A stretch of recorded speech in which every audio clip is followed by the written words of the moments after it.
Hello, 2025 KEAM എക്സാമിൻ്റെ prospectus പുറത്ത് വന്നിട്ടുണ്ട്. ഡേറ്റുകൾ കാര്യങ്ങളെല്ലാം അനൗൺസ് ചെയ്തിട്ടുണ്ട്. നമ്മൾ അതിൻ്റെ ഡീറ്റെയിൽസിലേക്ക് പോവുകയാണ്. സോ ഇന്നലെയാണ് നമ്മുടെ ഈ ഒരു കീം 2025 നോട്ടിഫിക്കേഷൻ പുറത്തു വരുന്നത്. അതിൻ്റെ 2025 നടക്കാൻ പോകുന്ന എക്സാമിൻ്റെ ഡീറ്റെയിൽസിലേക്ക് പോകുകയാണെന്നുണ്ടെങ്കിൽ ആദ്യമായിട്ട് ഓൺലൈൻ ആപ്ലിക്കേഷൻ സ്റ്റാർട്ട് ചെയ്യുന്നത് ഫെബ്രുവരി 20 വ്യാഴാഴ്ച മുതലാണത് തുടങ്ങുന്നത്. അതുപോലെ തന്നെ ലാസ്റ്റ് ഡേറ്റ് മാർച്ച് 10-ാം തീയതിയാണ്. ഏകദേശം 20 ദിവസമാണ് നിങ്ങൾക്ക് ഉണ്ടായിരിക്കുക. സോ ആ ഒരു ദിവസത്തിനുള്ളിൽ തന്നെ എന്ത് ചെയ്യണം, കംപ്ലീറ്റ് ചെയ്യാൻ വേണ്ടി ശ്രമിക്കണം. ഫീസ് അടക്കേണ്ട അവസാനത്തെ സമയം വൈകിട്ട് 5 മണിയാണെന്നുള്ളത് ഓർക്കുക. Last date for online submission of supporting documents, നമ്മുടെ കാസ്റ്റ് സർട്ടിഫിക്കറ്റോ അങ്ങനത്തെ സർട്ടിഫിക്കറ്റുകളൊക്കെ അപ്ലോഡ് ചെയ്യാനുണ്ടെങ്കിൽ അതിന് മാർച്ച് 15 വരെ സമയമുണ്ട്. പക്ഷേ 10-നുള്ളിൽ തന്നെ എന്ത് ചെയ്യണം, നമ്മൾ എക്സാമിൻ്റെ ഫീ അടച്ചിരിക്കണം. ഡൗൺലോഡിങ് ഓൺലൈൻ അഡ്മിറ്റ് കാർഡ് ആ സമയം എത്തുന്നത് എപ്പോഴാണ്? അത് ഏപ്രിൽ 10 മുതലാണ് അഡ്മിറ്റ് കാർഡുകൾ ഡൗൺലോഡ് ചെയ്യാൻ സാധിക്കാം. എഞ്ചിനീയറിംഗ് എൻട്രൻസ് എക്സാമുകളുടെ ഡേറ്റ് നേരത്തെ അറിയിച്ച പോലെ തന്നെ 22-നും 30-നും ഇടയിലായിരിക്കും. ഏപ്രിൽ 22-നും 30-നും ഇടയിലായിരിക്കും നിങ്ങളുടെ കീം എക്സാം ഉണ്ടായിരിക്കുക. വെന്യൂ അത് അഡ്മിറ്റ് കാർഡിലാണ് അറിയിക്കുക. ടൈം ഷെഡ്യൂളിലേക്ക് പോകുകയാണെന്നുണ്ടെങ്കിൽ എക്സാം ഹാളിൽ റിപ്പോർട്ട് ചെയ്യേണ്ടത് ഉച്ചയ്ക്ക് 12 മണിക്കാണ്. അതുപോലെ തന്നെ എക്സാം ഹാളിലേക്ക് എൻ്റർ ചെയ്യാൻ പറ്റും 1:30-ക്കാണ്. 1:45-ന് ഒരു മോക്ക് ടെസ്റ്റ് ഉണ്ടായിരിക്കും.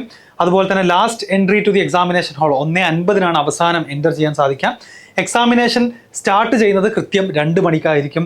എൻഡ് ഓഫ് എക്സാമിനേഷൻ 5 മണിക്ക്. 3 മണിക്കൂറിൻ്റെ എക്സാമാണ്. സോ പാറ്റേണിലൊന്നും ഇത്തവണ മാറ്റമില്ല. കഴിഞ്ഞ വർഷത്തെ സെയിം എക്സാം പാറ്റേൺ ആയിരിക്കും ഈ വർഷം ഫോളോ ചെയ്യുക. May be 4 or 5 different examinations ഈ പറയുന്ന ഡേറ്റുകളിൽ ഉണ്ടായിരിക്കും. ആൻഡ് ഫൈനലി ഒരു നോർമലൈസ്ഡ് റാങ്ക് ലിസ്റ്റാണ് നമുക്ക് എല്ലാ വർഷത്തെയും പോലെ കാണാൻ സാധിക്കാം. Materials permitted in the exam hall എന്തൊക്കെയാണ്? Admit card, photo ID proof ഉണ്ട്. അതുപോലെ തന്നെ ട്രാൻസ്പെറൻറ്റ് ബോൾ പോയിന്റ് പെന്നാണ് പിന്നെ നിങ്ങൾക്ക് കൊണ്ടുപോകാൻ സാധിക്കുക. റഫ് വർക്കിനുള്ള പേപ്പറുകളൊക്കെ എവിടെ കിട്ടും? എക്സാം ഹാളിൽ കിട്ടും. അതുപോലെ റിസൾട്ട് ഡിക്ലെയർ ചെയ്യുന്നത് മെയ് 10-നോ അല്ലെങ്കിൽ അതിന് മുൻപോ ആയിരിക്കും. And rank list of engineering BPharm കോഴ്സുകളിലേക്കുള്ളതും മെയ് 10-ന് റിസൾട്ട് വന്ന് ജൂൺ 10-ൻ്റെ മുന്നേ ആയിട്ടാണ് നമുക്ക് എന്ത് കിട്ടുക? നമ്മുടെ ഓൾ കേരള റാങ്ക് ലിസ്റ്റ് കിട്ടുക എന്നുള്ളതാണ് പറഞ്ഞിട്ടുള്ളത്. അപ്പോൾ ഇത്രയും കാര്യങ്ങളാണ് എന്തിൻ്റെ ഈ ഒരു കീമിൻ്റെ പ്രധാനപ്പെട്ട ഡേറ്റുകൾ ബന്ധപ്പെട്ട് പറയാനുള്ളത്. Certificate document to be produced at the time of admission. Admission സമയത്ത് നിങ്ങൾക്ക് നിങ്ങളുടെ ഡാറ്റ ഷീറ്റ് പ്രൊവൈഡ് ചെയ്യണം. അതുപോലെ തന്നെ ഡേറ്റ് ഓഫ് ബർത്ത് പ്രൂവ് ചെയ്യുന്ന സർട്ടിഫിക്കറ്റ് വേണം. ഒറിജിനൽ മാർക്ക് ലിസ്റ്റ് വേണം. പാസ് സർട്ടിഫിക്കറ്റ് വേണം. Allotment memo issued by the CE. Originals of uploaded documents, നമ്മൾ അപ്ലോഡ് ചെയ്യുന്ന ഈ ഒരു ആപ്ലിക്കേഷനിൽ അപ്ലോഡ് ചെയ്യുന്ന എല്ലാ ഡോക്യുമെൻറ്റ്സിൻ്റെയും ഒറിജിനൽസ് അഡ്മിഷൻ സമയത്ത് നമ്മൾ എന്ത് ചെയ്യേണ്ടി വരും? നമ്മൾ സബ്മിറ്റ് ചെയ്യേണ്ടി വരും. അടുത്തത് കുറച്ച് ഇമ്പോർട്ടൻ്റ് ആയിട്ടുള്ള പോയിന്റ്സ് ഇതിൽ പറയുന്നുണ്ട്. എഞ്ചിനീയറിംഗ്, ആർക്കിടെക്ചർ, BPharm, MBBS തുടങ്ങി കേരള ഗവൺമെൻറ്റിൻ്റെ കേരള കാർഷിക സർവകലാശാല, BTech ഇൻ ബയോടെക്നോളജി അങ്ങനെ നിരവധി കോഴ്സുകളിലേക്ക് ഉള്ള പ്രവേശന പരീക്ഷ, വിദ്യാർത്ഥികൾ പ്രവേശന പരീക്ഷ കമ്മീഷണറുടെ വെബ്സൈറ്റിലൂടെ യഥാസമയം ഓൺലൈനായിട്ട് അപേക്ഷിക്കേണ്ടതാണ്. സോ എല്ലാ എക്സാമുകളുടെയും ആപ്ലിക്കേഷൻ കംപ്ലീറ്റ്ലി ഓൺലൈനാണ്. അതുപോലെ തന്നെ അപേക്ഷാ സമർപ്പണം പൂർണ്ണമായും ഓൺലൈൻ മുഖാന്തരമായിരിക്കും. പ്രവേശന പരീക്ഷ കമ്മീഷണറുടെ അതായത് ce.kerala.gov.in എന്ന വെബ്സൈറ്റ് വഴിയാണ് ഓൺലൈനായിട്ട് അപേക്ഷിക്കേണ്ടത്. ഓൺലൈൻ ആപ്ലിക്കേഷൻ അക്നോളജ്മെൻറ്റ് പേജിൻ്റെ ഒരു കോപ്പി നാം അപ്ലൈ ചെയ്യുന്ന ആളെന്ത് ചെയ്യണം? പ്രിൻ്റ് ഔട്ട് ചെയ്ത് സൂക്ഷിക്കേണ്ടതാണ് ഫോർ ഫ്യൂച്ചർ റെഫറൻസ് എന്ന് പറഞ്ഞിട്ടുണ്ട്. ഓൺലൈൻ അപേക്ഷ സമർപ്പിക്കുമ്പോൾ താഴെ പറയുന്ന കാര്യങ്ങൾ ഉറപ്പുവരുത്തുക. 1, അപേക്ഷയോടൊപ്പം ഓൺലൈനായി സമർപ്പിക്കുന്ന സർട്ടിഫിക്കറ്റുകൾ പൂർണ്ണമായും എന്ത് ചെയ്യണം? വ്യക്തമായും പൂരിപ്പിച്ച് സ്ഥാനങ്ങളിൽ അധികാരപ്പെട്ട ഉദ്യോഗസ്ഥർ ഒപ്പും സീലും ഉണ്ടായിരിക്കണം. പ്രത്യേകമായിട്ട് നമ്മുടെ കാറ്റഗറി സർട്ടിഫിക്കറ്റുകളൊക്കെ കറക്റ്റ് നിങ്ങൾ എന്ത് ചെയ്യണം? ഒബ്റ്റെയിൻ ചെയ്ത് അത് കൃത്യമായിട്ടുള്ള സീലോട് കൂടിയിട്ടുള്ളതാണ് ഉറപ്പുവരുത്തണം. അതുപോലെ ഓൺലൈൻ അപേക്ഷ സമർപ്പിക്കുമ്പോൾ വ്യക്തമായ ഫോട്ടോ, നിങ്ങളുടെ സിഗ്നേച്ചറിൻ്റെ ഫോട്ടോസൊക്കെ കറക്റ്റുള്ള ഡിസ്ക്രിപ്ഷൻ പോലെ ഇവർ പറയുന്ന ഇൻസ്ട്രക്ഷൻ പോലെ തന്നെ എന്ത് ചെയ്യാം? അപ്ലോഡ് ചെയ്യാൻ ശ്രമിക്കുക. അത് പറ്റുമോ ഇത് പറ്റുമോ എന്ന് ചോദിച്ചു വരാൻ നിൽക്കണ്ട. എന്താണോ പ്രോസ്പെക്ടസിലുള്ളത് അതുപോലെ തന്നെ ചെയ്യാൻ ശ്രമിക്കാം. അടുത്തത്, അപേക്ഷകൻ പഠിക്കാൻ ആഗ്രഹിക്കുന്ന കോഴ്സുകൾ ഓൺലൈനായിട്ട് അപേക്ഷ സെലക്ട് ചെയ്യാൻ പറ്റും. നമുക്ക് ഇതിൽ നിങ്ങൾക്ക് എഞ്ചിനീയറിംഗിന് മാത്രമാണോ അല്ലെങ്കിൽ BPharmന് നിങ്ങൾ പോകാൻ ആഗ്രഹിക്കുന്നുണ്ടോ? ഇതൊക്കെ അപ്ലൈ ചെയ്യുന്ന സമയത്ത് തന്നെ നമുക്ക് ചെയ്യാൻ സാധിക്കുന്നതാണ്. അപേക്ഷകൾ ഓൺലൈൻ അപേക്ഷ വേളയിൽ ഉപയോഗിക്കുന്ന പാസ്വേഡിൻ്റെ രഹസ്യ സ്വഭാവം വെളിപ്പെടുത്താൻ പാടില്ലാത്തതും അലോട്ട്മെൻറ്റ് പ്രക്രിയ അവസാനിക്കുന്നത് വരെ അത് സൂക്ഷിക്കേണ്ടതാണ്. എല്ലാ തവണയും പറയുന്ന പോലെ തന്നെ ജെയ്ക്കൊക്കെ പറഞ്ഞതാണ്, നിങ്ങൾ ആദ്യം അക്കൗണ്ട് ക്രിയേറ്റ് ചെയ്യുമ്പം ഉണ്ടാക്കുന്ന പാസ്വേഡ് ഒരു സ്ഥലത്ത് എഴുതി വെക്കുക. എന്നാൽ അവസാന പാസ്വേഡ് ഡേറ്റ് ഓഫ് ബർത്ത് ആണോ മറ്റേതാണോ എന്നൊക്കെ ചോദിച്ച് നടക്കേണ്ട ആവശ്യമില്ല. ആ പാസ്വേഡ് ഈ ഒരു അഡ്മിഷൻ പ്രോസസ്സ് തീരുന്നവരെ നിങ്ങളുടെ കയ്യിൽ ഉണ്ടായിരിക്കണം. ഓക്കെ. ആൻഡ് പ്രവേശന പരീക്ഷ കമ്മീഷണർ വെബ്സൈറ്റിലെ കീം 2025 കാൻഡിഡേറ്റ് പോർട്ടലിലൂടെ ഓൺലൈൻ അപേക്ഷയിലെ അപാകതകൾ ഉണ്ടെങ്കിൽ ലഭ്യമാകുന്നതാണ്. അതുപോലെ പിന്നെ പ്രധാനമായിട്ടും പറയുന്നത് 2025 കീം പ്രകാരം ഏതെങ്കിലും ഒരു കോഴ്സിനോ അല്ലെങ്കിൽ എല്ലാ കോഴ്സുകളിലേക്കും ഉള്ള പ്രവേശനത്തിന് ഒരു അപേക്ഷ മാത്രമേ സമർപ്പിക്കാൻ പാടുള്ളൂ. നിങ്ങൾ BPharmന് പോകണമെന്ന് വിചാരിച്ചിട്ട് വേറെ കീമിൽ അക്കൗണ്ട് ഉണ്ടാക്കേണ്ട ആവശ്യമില്ല. ഒരൊറ്റ ആപ്ലിക്കേഷനിൽ തന്നെ എല്ലാ കോഴ്സുകളും നിങ്ങൾക്ക് എന്ത് ചെയ്യാൻ പറ്റും? സെലക്ട് ചെയ്തിട്ട് മുന്നോട്ട് പോകാൻ സാധിക്കും. SC ST OEC വിഭാഗങ്ങൾ ഒഴികെയുള്ളവർ വരുമാനത്തിൻ്റെ അടിസ്ഥാനത്തിലുള്ള ഫീസ് ആനുകൂല്യം സ്കോളർഷിപ്പ് എന്നിവ ലഭിക്കുന്നതിനായി വരുമാന സർട്ടിഫിക്കറ്റ് കൂടി ഓൺലൈനായിട്ട് അപേക്ഷയോടൊപ്പം അപ്ലോഡ് ചെയ്യേണ്ടതാണ്. അപ്പോൾ ഈ 3 കാറ്റഗറി SC ST പിന്നെ OEC അല്ലാത്ത കാറ്റഗറിയിലുള്ള ആളുകൾക്ക് ഫീ ഇളവ് നിങ്ങൾ അപേക്ഷിക്കുന്നുണ്ടെങ്കിൽ നിങ്ങളുടെ വരുമാന സർട്ടിഫിക്കറ്റും കൂടെ എന്ത് ചെയ്യണം, അപ്ലോഡ് ചെയ്യണം. അപേക്ഷകളിലോ അപ്ലോഡ് ചെയ്ത രേഖകളിലോ ന്യൂനതകൾ ഉള്ള പക്ഷം മെമ്മോ കാൻഡിഡേറ്റ് പോർട്ടൽ മുഖേന മാത്രമേ നൽകുകയുള്ളൂ. ഈ ഓഫീസിൽ നിന്ന് തപാൽ മുഖേന മെമ്മോ അയക്കുന്നതല്ല. അലോട്ട്മെന്റ് ഓരോ ഘട്ടത്തിലും മുമ്പായി ഓൺലൈൻ ഓപ്ഷൻ കൺഫർമേഷൻ നിർബന്ധമായി നടത്തേണ്ടതാണ്. അപ്പോൾ അങ്ങനെ കുറച്ച് കാര്യങ്ങൾ എന്ത് ചെയ്തിട്ടുണ്ട്, ഇതിൽ മെൻഷൻ ചെയ്തിട്ടുണ്ട്. അതിൽ നമ്മൾ പ്രധാനമായിട്ടും ശ്രദ്ധിക്കേണ്ടത് നമ്മുടെ ഡോക്യുമെന്റ്സ് എല്ലാം കൃത്യമായിട്ട് ആദ്യം കളക്ട് ചെയ്തതിന് ശേഷം മാത്രം എന്ത് ചെയ്യുക, നമ്മുടെ ആപ്ലിക്കേഷൻ പ്രോസസ്സുകൾ സ്റ്റാർട്ട് ചെയ്യുക എന്നുള്ളതാണ്. അടുത്തതായിട്ട് അപേക്ഷ സമർപ്പിക്കേണ്ട വിധം നിങ്ങൾ നോക്കുകയാണെന്നുണ്ടെങ്കിൽ നിങ്ങൾക്ക് എന്തൊക്കെ വേണമെന്ന് വെച്ച് കഴിഞ്ഞാൽ, ഒന്ന് നമ്മുടെ ഫോട്ടോ, ഒപ്പ്, ഇതൊക്കെ JPEG ഫോർമാറ്റിൽ JPEG ഫോർമാറ്റിൽ തന്നെ വേണം. അതുപോലെ ഒരു വർക്കിംഗ് ആയിട്ടുള്ള ഇമെയിൽ ID വേണം, ഒരു വർക്കിംഗ് ആയിട്ടുള്ള മൊബൈൽ നമ്പർ വേണം. ഇതൊക്കെ നമുക്ക് എന്തെങ്കിലും അപ്ലൈ ചെയ്യുന്ന ആളുടെ കയ്യിലുണ്ടായിരിക്കണം. റീഫണ്ട് ആവശ്യങ്ങൾക്കായിട്ട് നിങ്ങളുടെ ബാങ്ക് അക്കൗണ്ട് വിവരങ്ങൾ വേണം. അപേക്ഷകന്റെയോ അല്ലെങ്കിൽ രക്ഷിതാവിൻ്റെയോ ഇത് നമ്മൾ നിർബന്ധമായിട്ട് കൊടുക്കേണ്ടതാണ്. ആദ്യത്തെ സ്റ്റെപ്പ് എന്ന് പറയുന്നത് രജിസ്ട്രേഷൻ ആണ്. അത് അപേക്ഷാർത്ഥിയുടെ പേര് വേണം. അതിൽ രജിസ്റ്റർ ചെയ്യുന്ന സമയത്ത് നിങ്ങളുടെ date of birth, email ID, mobile number, അതുപോലെ പാസ്വേഡ് ക്രിയേറ്റ് ചെയ്യണം. അതുപോലെ തന്നെ ആക്സസ് കോഡ് എന്നിവ നൽകി രജിസ്ട്രേഷൻ പൂർത്തിയാക്കുക. അപ്പോൾ ലഭ്യമാകുന്ന ആപ്ലിക്കേഷൻ നമ്പർ പിന്നീടുള്ള ആവശ്യങ്ങൾക്കായിട്ട് നിങ്ങൾ കുറിച്ച് വെക്കണം. ഓക്കെ, സോ ഫ്യൂച്ചർ റെഫറൻസിന് വേണ്ടിയിട്ട് നിങ്ങൾ എന്ത് ചെയ്യണം, ഈ പറയുന്ന ഡീറ്റെയിൽസ് എല്ലാം ഇൻക്ലൂഡിങ് പാസ്വേഡ്, ഏറ്റവും ഇമ്പോർട്ടൻ്റ് ആയിട്ട് പറയാനുള്ളതാണ് പാസ്വേഡ്, നിങ്ങൾ കൃത്യമായിട്ട് നോട്ട് ചെയ്ത് വെക്കണം. രണ്ടാമത് അപേക്ഷയിൽ വിവരം നൽകൽ.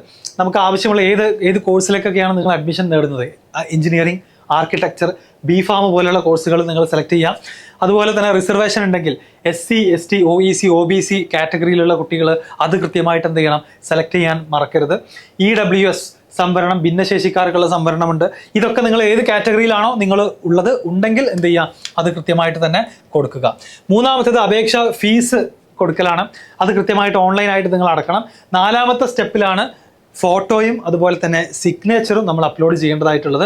അത് JPEG ഫോർമാറ്റിൽ എന്ത് ചെയ്യണം, നിങ്ങൾ അപ്ലോഡ് ചെയ്യണം. അഞ്ചാമത് ആപ്ലിക്കേഷൻ അക്നോളജ്മെന്റ് പ്രിന്റ് ഔട്ട് എടുത്ത് വെക്കുന്നതാണ്.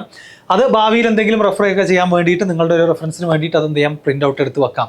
ഓക്കെ, SSLC അഥവാ തുല്യതാ പരീക്ഷ നേറ്റിവിറ്റി തെളിയിക്കുന്നതിനുള്ള രേഖയും ജനന തീയതി തെളിയിക്കുന്നതിനുള്ള രേഖയും നിർബന്ധമായും അപ്ലോഡ് ചെയ്യേണ്ടതാണ്. അപ്പോൾ അതിൽ പറയുന്നത് എന്താണെന്ന് വെച്ച് കഴിഞ്ഞാൽ, ഓൺലൈൻ അപേക്ഷ സമർപ്പണം പൂർത്തിയാക്കിയ ശേഷം ആപ്ലിക്കേഷൻ അക്നോളജ്മെന്റ് പ്രിന്റ് ഔട്ട് എടുത്ത് സൂക്ഷിക്കാം. അതുപോലെ തന്നെ SSLCയുടെ സർട്ടിഫിക്കറ്റ് അപ്ലോഡ് ചെയ്യേണ്ടി വരും. അതുപോലെ തന്നെ മേ ബി +2 അപ്ലോഡ് ചെയ്യേണ്ടി വരും. അത്തരം കാര്യങ്ങളൊക്കെ കൃത്യമായിട്ട് തന്നെ എന്ത് ചെയ്യാം, അപ്ലോഡ് ചെയ്യാന്നുള്ളതാണ്. ഇനി റിസർവേഷനുമായി ബന്ധപ്പെട്ട് നമ്മൾ നോക്കുകയാണെന്നുണ്ടെങ്കിൽ അവിടെ നിങ്ങൾക്ക് ഡിഫറെൻറ്റ് കാറ്റഗറി ഉള്ള ഓരോ റിസർവേഷൻ്റെ കാണാൻ സാധിക്കും. SC ST കാറ്റഗറി ഉണ്ട്. അതുപോലെ തന്നെ OEC എന്ന് പറയുന്ന കേരളത്തിൻ്റെ എക്സാം ആയതുകൊണ്ട് തന്നെ കുറച്ചുകൂടെ നമ്പർ ഓഫ് കാറ്റഗറീസ് ഉണ്ടായിരിക്കും. നമ്മൾ JE അപ്ലൈ ചെയ്യുന്ന സമയത്ത് SC ST OBC മാത്രമേ ഉണ്ടായിരുന്നുള്ളൂ, EWS. ഇവിടെ അങ്ങനെയല്ല, OBCയിൽ തന്നെ വീണ്ടും ഒരുപാട് കാറ്റഗറീസ് ഉണ്ടാകും. OEC എന്ന് പറയുന്ന കാറ്റഗറി ഉണ്ട്. അപ്പോൾ അതിൽ നിങ്ങൾ ഏതിലാണോ വരുന്നത് എന്നുള്ളത് കൃത്യമായിട്ട് അന്വേഷിച്ചിട്ട് അതിൻ്റെ സർട്ടിഫിക്കറ്റ് വില്ലേജ് ഓഫീസറുടെ കയ്യിൽ നിന്നും കളക്ട് ചെയ്ത് കൃത്യമായിട്ടുള്ള സൈനോട് കൂടിയിട്ട് സംഭവം എന്ത് ചെയ്യണം, അപ്ലോഡ് ചെയ്യണം. അപ്പോൾ നമ്മുടെ JE പോലെ നമ്മൾ സെൻട്രൽ പർപ്പസിനല്ലാത്തത് കൊണ്ട് തന്നെ തഹസിൽദാരുടെ അടുത്ത് പോകണമെന്നില്ല. സ്റ്റേറ്റ് ഗവൺമെന്റിന്റെ അഡ്മിഷൻ ആയതുകൊണ്ട് തന്നെ നമ്മൾ വില്ലേജ് ഓഫീസിൽ നിന്ന് സർട്ടിഫിക്കറ്റുകൾ എടുത്താൽ മതി. അടുത്തത് ആപ്ലിക്കേഷൻ ഫീസ് ആണ്. ആപ്ലിക്കേഷൻ ഫീസിൽ കോഴ്സസ് ഓപ്റ്റഡ്, നിങ്ങൾ ഓപ്റ്റ് ചെയ്യുന്ന കോഴ്സുകൾക്കനുസരിച്ച് എഞ്ചിനീയറിംഗ് ഓൺലി അല്ലെങ്കിൽ BPharm ഓൺലി ആണെന്നുണ്ടെങ്കിൽ ജനറൽ 875 റുപ്പീസാണ്. SC STയുടെ 375 റുപ്പീസാണ്. STക്ക് ഒരു കാറ്റഗറിയിലും എന്തില്ല, ആപ്ലിക്കേഷൻ എക്സാം എഴുതാൻ ഫീസില്ല.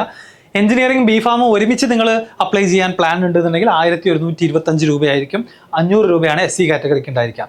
ഇനി ആർക്കിടെക്ചർ ഓൺലി ആണ് അല്ലെങ്കിൽ മെഡിക്കൽ ആൻഡ് അലൈഡ് ഓൺലി ആണ് ഓർ ബോത്ത് ആണെന്നുണ്ടെങ്കിൽ 625 റുപ്പീസാണ്. A and C ഒരുമിച്ചാണെന്നുണ്ടെങ്കിൽ, എഞ്ചിനീയറിംഗ് നിങ്ങൾ അപ്ലൈ ചെയ്യാൻ ഉദ്ദേശിക്കുന്നുണ്ട്, BPharm ഉണ്ട്, അതുപോലെ തന്നെ ആർക്കിടെക്ചർ ഒക്കെ ഉണ്ടെന്നുണ്ടെങ്കിൽ A and C ആണെന്നുണ്ടെങ്കിൽ 1125 രൂപയാണ്. അതുപോലെ B and C ആണെന്നുണ്ടെങ്കിൽ, അതായത് എഞ്ചിനീയറിംഗും BPharmഉം പിന്നെ ആർക്കിടെക്ചറും അതുപോലെ തന്നെ മെഡിക്കൽ അലൈഡ് എല്ലാം കൂടെ ആണെന്നുണ്ടെങ്കിൽ മൊത്തം കംപ്ലീറ്റ് അഡ്മിഷൻസിന് നിങ്ങൾ പ്ലാൻ ചെയ്യുന്നുണ്ടെന്നുണ്ടെങ്കിൽ 1300 രൂപയാണ് എക്സാമിന് വേണ്ടി നിങ്ങൾ അപ്ലൈ ചെയ്യേണ്ടത്. SC കാറ്റഗറി ആണെങ്കിൽ 525 രൂപ. ST ആണെന്നുണ്ടെങ്കിൽ ഫീസ് ഇല്ല എന്നുള്ളത് കാണുക. സോ നേരത്തെ പറഞ്ഞ പോലെ തന്നെ ഫസ്റ്റ് സ്റ്റെപ്പ് രജിസ്ട്രേഷൻ ആണ്. അതിൽ ആ 1 ടൈം രജിസ്ട്രേഷനിൽ നിങ്ങൾ ഒരു പാസ്വേഡ് സെറ്റ് ചെയ്യേണ്ടതായിട്ടുണ്ട്.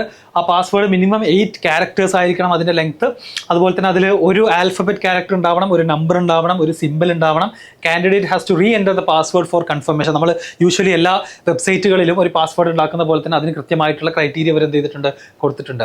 അത് കഴിഞ്ഞ് നിങ്ങൾ ആപ്ലിക്കേഷൻ ഫില്ല് ചെയ്യുക. പ്രോസ്പെക്ടസ് കൃത്യമായിട്ട് വായിച്ചതിന് ശേഷം തന്നെ ഫില്ല് ചെയ്യാൻ പ്രത്യേകം പറയുന്നുണ്ട്. ആപ്ലിക്കേഷൻ ഫീ പേ ചെയ്യുക. ഫീ അടച്ചതിന് ശേഷമാണ് നമ്മുടെ ഇമേജ് അപ്ലോഡ് ചെയ്യേണ്ടത്. അപ്പോൾ image recent passport size photograph ആയിരിക്കണം. Signature of the candidate all in JPEG format. given as per given specification to be uploaded. In addition, all certificates and documents in support of various claims made in the applications should be uploaded. Nativity proof as stipulated in clause 6. Proof for the date of birth വേണം. അതുപോലെ SSLCയുടെ അല്ലെങ്കിൽ or equivalent certificate നമ്മൾ എന്ത് ചെയ്യണം, upload ചെയ്യണമെന്ന് പറഞ്ഞിട്ടുണ്ട്.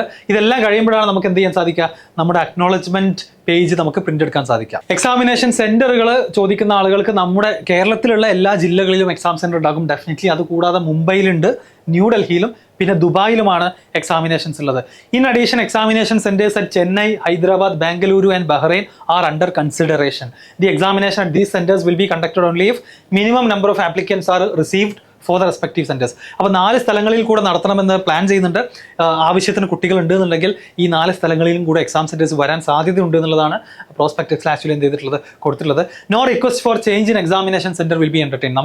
നമ്മൾ കൊടുക്കുന്ന പ്രിഫറൻസ് ഓർഡർ അനുസരിച്ച് നമുക്ക് സെന്റർ കിട്ടും. അത് ചേഞ്ച് ചെയ്യാന്നുള്ളത് എന്തല്ല, അങ്ങനെ ഒരു ഓപ്ഷൻ കീമിലില്ല എന്നുള്ളത് ഓർക്കുക. ഇനി സബ്ജക്റ്റുകൾ ഫിസിക്സും കെമിസ്ട്രി മാത്തമാറ്റിക്സും ആണ് എഞ്ചിനീയറിംഗ് എൻട്രൻസ് എക്സാമിനുള്ളത്, നമുക്ക് എല്ലാവർക്കും അറിയാം. അതിൽ B.Pharm അഡ്മിഷൻ നോക്കുന്ന കുട്ടികളാണെന്നുണ്ടെങ്കിൽ നിങ്ങൾ കെമിസ്ട്രി ആൻഡ് ഫിസിക്സ് മാത്രം ആക്ച്വലി അറ്റൻഡ് ചെയ്താൽ മതി. നേരെ മറിച്ച് നിങ്ങൾ if you are considering four medical and medical allied courses നിങ്ങൾ എന്ത് ചെയ്യേണ്ടി വരും, NEET UG 2025 എഴുതേണ്ടി വരും എന്നുള്ളത് പ്രത്യേകം പറയുന്നുണ്ട്. അതുപോലെ തന്നെ candidate who wish to consider only for engineering courses including B.Tech Agricultural Engineering, B.Tech in Food Technology courses under the Kerala Agricultural University, അതുപോലെ B.Tech Dairy Technology, B.Tech Food Technology courses under Kerala Veterinary and Animal Sciences University, പിന്നെ Food Technology courses under Kerala University of Fisheries and Ocean Studies offered by these universities will have to appear and qualify engineering entrance examination. അതായത് മറ്റ് മേഖലയിലുള്ള B.Tech-കളാണെങ്കിൽ പോലും food technology ആവട്ടെ, agricultural engineering ആവട്ടെ, or dairy technology ആവട്ടെ, അതിലൊക്കെ join ചെയ്യാൻ ആഗ്രഹിക്കുന്ന കുട്ടികളും എന്ത് എഴുതണം, എഞ്ചിനീയറിംഗ് എൻട്രൻസ് എക്സാം ക്വാളിഫൈ ചെയ്യണം എന്നുള്ളതാണ് ഇവിടെ പ്രത്യേകം മെൻഷൻ ചെയ്തിട്ടുള്ളത്. എക്സാമിനേഷന്റെ പാറ്റേണിൽ മാറ്റമൊന്നുമില്ല. എഞ്ചിനീയറിംഗ് ഓർ ഫാർമസി എൻട്രൻസ് എക്സാമിന് ഒബ്ജക്റ്റീവ് ടൈപ്പ് ക്വസ്റ്റ്യൻസ് ആണ് ഉണ്ടാവുക. അതിലൊന്ന് മാത്രമാണ് ശരി ഉണ്ടാവുക. അതിൽ 5 ഓപ്ഷൻസ് ഉണ്ടായിരിക്കും. നമ്മുടെ JEE പോലല്ല 4 അല്ല 5 ഓപ്ഷൻസ് ഉണ്ടായിരിക്കും. ആ 5 എണ്ണത്തിൽ ഏതാണ് ശരി എന്നുള്ളത് നിങ്ങൾ എന്ത് ചെയ്യണം, ചൂസ് ചെയ്യണം. കമ്പ്യൂട്ടർ ബേസ്ഡ് എക്സാം ആണ്. അതുപോലെ എഞ്ചിനീയറിംഗ് എൻട്രൻസ് എക്സാം ആണെങ്കിൽ മാത്തമാറ്റിക്സിൽ 75 ക്വസ്റ്റ്യൻസ്, ഫിസിക്സിൽ 45 ക്വസ്റ്റ്യൻ, കെമിസ്ട്രിയിൽ നിന്ന് 30 ക്വസ്റ്റ്യൻസ് ആണ് ഉണ്ടാവുക. ടോട്ടൽ 150 ക്വസ്റ്റ്യൻസിന് 3 മണിക്കൂർ സമയമാണ് ഉണ്ടായിരിക്കുക. ഫാർമസി എൻട്രൻസ് എക്സാം എഴുതുന്ന കുട്ടികൾക്ക് എന്താണ് 45 ക്വസ്റ്റ്യൻസ് ഇൻ കെമിസ്ട്രിയും 30 ക്വസ്റ്റ്യൻസ് ഇൻ ഫിസിക്സുമാണ് 90 മിനിറ്റിൽ എഴുതേണ്ടി വരിക. അപ്പോൾ അവർക്ക് ഒരു ഡിഫറെൻറ്റ് എക്സാം ആണ്. അവർക്ക് 45 ക്വസ്റ്റ്യൻസ് കെമിസ്ട്രിയും 30 ഫിസിക്സും ആണ്. എഞ്ചിനീയറിംഗ് എഴുതുന്ന കുട്ടികൾക്ക് മാത്സ് എന്തായാലും ഉണ്ട്, അതിൻ്റെ കൂടെ കെമിസ്ട്രിക്ക് എന്താണ് ആക്ച്വലി വെയിറ്റേജ് കുറവാണെന്നുള്ളത് ഓർക്കുക. ഇനി സ്കോറിംഗ് എല്ലാ കറക്റ്റ് ആൻസറുകൾക്കും 4 മാർക്കും, തെറ്റിക്കഴിഞ്ഞാൽ 1 മാർക്ക് നെഗറ്റീവും ഉണ്ടായിരിക്കുന്നത് നമുക്ക് എല്ലാവർക്കും അറിയുന്ന എക്സാം പാറ്റേൺ തന്നെയാണ്. എക്സാമിനേഷൻ ഷെഡ്യൂളിലേക്ക് പോകുകയാണെന്നുണ്ടെങ്കിൽ 22-23 ഏപ്രിലൊക്കെ ബഫർ ഡേയ്സ് ആയിട്ട് വെച്ചിരിക്കുകയാണ്. മറ്റേതെങ്കിലും എക്സാമായിട്ട് ക്ലാഷ് ഉണ്ടെങ്കിൽ മാറ്റാൻ വേണ്ടിയിട്ട് ഈ 4 ദിവസങ്ങളാണ് കറന്റ് പ്ലാൻ ചെയ്തിട്ടുള്ളത്. സോറി 5 ദിവസങ്ങൾ, 24 മുതൽ 28 വരെയുള്ള 5 ദിവസങ്ങളാണ്. 29-ാം തീയതിയും ബഫർ ഡേ ആയിട്ട് ഇട്ടിരിക്കുകയാണ് ഫോർ ഇനി ഇൻ കേസ് മറ്റെന്തെങ്കിലും പ്രശ്നങ്ങൾ വരികയാണെന്നുണ്ടെങ്കിൽ അങ്ങോട്ടോ ഇങ്ങോട്ടോ മാറ്റാൻ വേണ്ടി. ആൻഡ് ഒരുപാട് കുട്ടികൾ കാത്തിരുന്ന ഒരു സംശയമാണ്, ഈ വർഷവും നമ്മുടെ കീമിൽ ബോർഡ് എക്സാം കൺസിഡർ ചെയ്യുമോ എന്നുള്ളത്. യെസ് എന്നുള്ളതാണ് answer. Equal weightage of 50-50 shall be given to normalized score obtained in the entrance examination for engineering as described എന്ന് പറഞ്ഞിട്ടുണ്ട്. And the grade or mark obtained in the final year of the qualifying examination for mathematics, physics and chemistry puttu together. എന്ന് വെച്ചാൽ നിങ്ങളുടെ +1 +2 final mark list ഉണ്ടല്ലോ, അതിൻ്റെ മാർക്കും അതുപോലെ തന്നെ എൻട്രൻസ് എക്സാമിന് കിട്ടുന്ന മാർക്കും ഇത് രണ്ടും കമ്പൈൻ ചെയ്ത് 50-50 വെയിറ്റേജ് കൊടുത്തിട്ടായിരിക്കും റാങ്ക് ലിസ്റ്റുകൾ തയ്യാറാക്കുക. ആ കാര്യത്തിൽ ഈ വർഷവും എന്തില്ല, മാറ്റമില്ല എന്നുള്ളത് തന്നെയാണ് നമുക്ക് അറിയാൻ സാധിച്ചത്. ഇനി ഏതൊക്കെ സബ്ജക്റ്റിന്റെ ബോർഡ് എക്സാം മാർക്കാണ് കൺസിഡർ ചെയ്യാമെന്ന് ചോദിച്ചു കഴിഞ്ഞാൽ മാത്തമാറ്റിക്സ്, ഫിസിക്സ്, പിന്നെ മൂന്നാമതായിട്ട് chemistry, computer science, biotechnology or biology, ഇതിൽ ഏതെങ്കിലും ഒന്നിൻ്റെയാണ് എടുക്കുക. അതിൽ ആദ്യം പ്രിഫറൻസ് കെമിസ്ട്രിക്കാണ്. അതില്ലെങ്കിലാണ് കമ്പ്യൂട്ടർ സയൻസിൻ്റെ എടുക്കുക. കമ്പ്യൂട്ടർ സയൻസ് ഇല്ലെങ്കിൽ, ഇത് രണ്ടും ഇല്ലെങ്കിലാണ് പിന്നെ ബയോടെക്നോളജി നോക്കുക. 3 ഇല്ലെങ്കിലാണ് ബയോളജി നോക്കുക. ആൻഡ് അവർ പറയുന്നത് എന്താണെന്ന് വെച്ച് കഴിഞ്ഞാൽ of the student who have passed a subject received from the respective boards shall be transformed out of 100. So marks of 3 subjects shall be computed out of 300. അപ്പോൾ കിട്ടിയ മാർക്ക് 3 സബ്ജക്റ്റിനെ കൂടെ 300ലേക്ക് മാറ്റുകയാണ് ചെയ്യുക after affecting standardisation in each subject. അപ്പോൾ ഓരോ ബോർഡിൻ്റെയും മാർക്കുകൾ നോക്കിക്കൊണ്ട് അതിനൊരു സ്റ്റാൻഡേർഡൈസേഷൻ പ്രോസസ്സ് ചെയ്തുകൊണ്ടാണ് 300ലേക്ക് എന്ത് ചെയ്യുക, ഈ 3 സബ്ജക്റ്റിലെ മാർക്കുകൾ കൺസിഡർ ചെയ്യുക. അപ്പോൾ ഇവിടെ നമുക്ക് മനസ്സിലാക്കാൻ സാധിക്കുന്നത് ലാംഗ്വേജുകളോ അല്ലെങ്കിൽ അങ്ങനത്തെ സബ്ജക്റ്റുകളോ ഒന്നും എന്ത് ചെയ്യില്ല, കീമിൻ്റെ റാങ്ക് ലിസ്റ്റ് പരിഗണിക്കുന്ന സമയത്ത് കൺസിഡർ ചെയ്യില്ല എന്നുള്ളത് പ്രത്യേകം നോട്ട് ചെയ്യുക. അതുപോലെ തന്നെ ഡിഫറെൻറ്റ് ബോർഡുകൾ, സ്റ്റേറ്റ് സിലബസ് ഉണ്ട്, CBSE ഉണ്ട്, ICSE ഉണ്ട്. അപ്പോൾ ഓരോ ബോർഡിൻ്റെയും മാർക്ക് മാർക്ക് ഓവറോൾ അതിൻ്റെ ഒരു റിലേറ്റീവ് പൊസിഷൻ നോക്കിയിട്ട് അതിന് ഒരു സ്റ്റാൻഡേർഡൈസേഷൻ നടത്തുകയാണ് ചെയ്യുക. അതുകൊണ്ടാണ് കഴിഞ്ഞ വർഷം നമ്മുടെ കീം എക്സാമിൽ എൻട്രൻസ് എക്സാമിന് ഫുൾ മാർക്ക് കിട്ടിയിട്ടും കേരള സിലബസിൽ പഠിച്ച കുട്ടികളുടെ റാങ്ക് താഴെ പോകാനുള്ള കാരണം ഈ ഒരു സ്റ്റാൻഡേർഡൈസേഷൻ ആണ്. അപ്പോൾ നമ്മൾ എഴുതുന്ന ബോർഡ് എക്സാമിൻ്റെ ഡിഫിക്കൽട്ടി ലെവൽ വളരെ ലോ ആണെന്നുണ്ടെങ്കിൽ എല്ലാവർക്കും ഹൈ മാർക്ക് കിട്ടും. അപ്പോൾ നമുക്ക് കിട്ടിയത് മേ ബി ഫുൾ മാർക്ക് ആവാം, അല്ലെങ്കിൽ 98% കിട്ടിയിട്ടുണ്ടാവാം നിങ്ങൾക്ക് ബോർഡ് എക്സാമിന്. പക്ഷേ കമ്പയർഡ് ടു അതർ ബോർഡ് അതിൻ്റെ വാല്യൂ എന്താണ്, കുറവാണ്. ഈ ഒരു പ്രോസസ്സ് നടത്തുന്ന സമയത്ത് നമ്മൾ കാണാറുള്ള കാര്യമാണ്. ഇനി ഈ വരുന്ന +2 എക്സാമിൽ എന്തെങ്കിലും മാറ്റം വരുത്തിയിട്ട് ഇതിലെന്തെങ്കിലും ചേഞ്ച് ഉണ്ടാകുമോ എന്നുള്ളത് നോക്കാം. അപ്പോൾ ആ ഒരു സ്റ്റാൻഡേർഡൈസേഷൻ്റെ ഫോർമുല കാര്യങ്ങളൊക്കെ ഇവിടെ കൊടുത്തിട്ടുണ്ട്. അതിനെക്കുറിച്ച് നമ്മൾ പിന്നെ എന്ത് ചെയ്യേണ്ട, വറീഡ് ആവേണ്ട ആവശ്യമില്ല. അത് ഓരോ ബോർഡ് എക്സാമും ഡിഫറെൻ്റ് ആയതുകൊണ്ട് ഇങ്ങനെ ഒരു സ്റ്റാൻഡേർഡൈസേഷൻ നടത്തിയാൽ മാത്രമേ ഒരു കോമൺ റാങ്ക് ലിസ്റ്റ് നമുക്ക് പബ്ലിഷ് ചെയ്യാൻ സാധിക്കുള്ളൂ. ഓക്കെ, സോ ഇത്രയുമാണ് നമ്മുടെ കീമിൻ്റെ 2025 പ്രോസ്പെക്ടസിലെ പ്രധാനപ്പെട്ട കാര്യങ്ങൾ. ഓൾമോസ്റ്റ് എല്ലാം നമ്മൾ കവർ ചെയ്തിട്ടുണ്ട്. ഇനി എന്തെങ്കിലും സംശയങ്ങളുണ്ടെങ്കിൽ നിങ്ങൾ തീർച്ചയായിട്ടും താഴെ ചോദിക്കുക. ആൻഡ് നിങ്ങളുടെ ഫ്രണ്ട്സിന് മാക്സിമം എന്ത് ചെയ്യുക, കീമിൻ്റെ നോട്ടിഫിക്കേഷൻ വന്നു എന്നുള്ള കാര്യം ഈ ഒരു വീഡിയോ ഷെയർ ചെയ്ത് കൊടുക്കുക. ഒരു കാര്യം ഇമ്പോർട്ടൻ്റ് ആയിട്ട് ബാക്കിയുള്ളത് നമ്മുടെ കീമിൻ്റെ സിലബസ് ആണ്. അപ്പോൾ സിലബസിനെ കുറിച്ചുള്ള വീഡിയോ ഞാൻ സെപ്പറേറ്റ് ആയിട്ട് തന്നെ ചെയ്യും. അത് നിങ്ങൾ എല്ലാവരും കാണണം. ഇന്ന് തന്നെ അത് അപ്ലോഡ് ചെയ്തതാണ്. അതിൽ നമുക്ക് കൃത്യമായിട്ട് സിലബസിൻ്റെ കാര്യങ്ങൾ ഡിസ്കസ് ചെയ്യാൻ സാധിക്കും.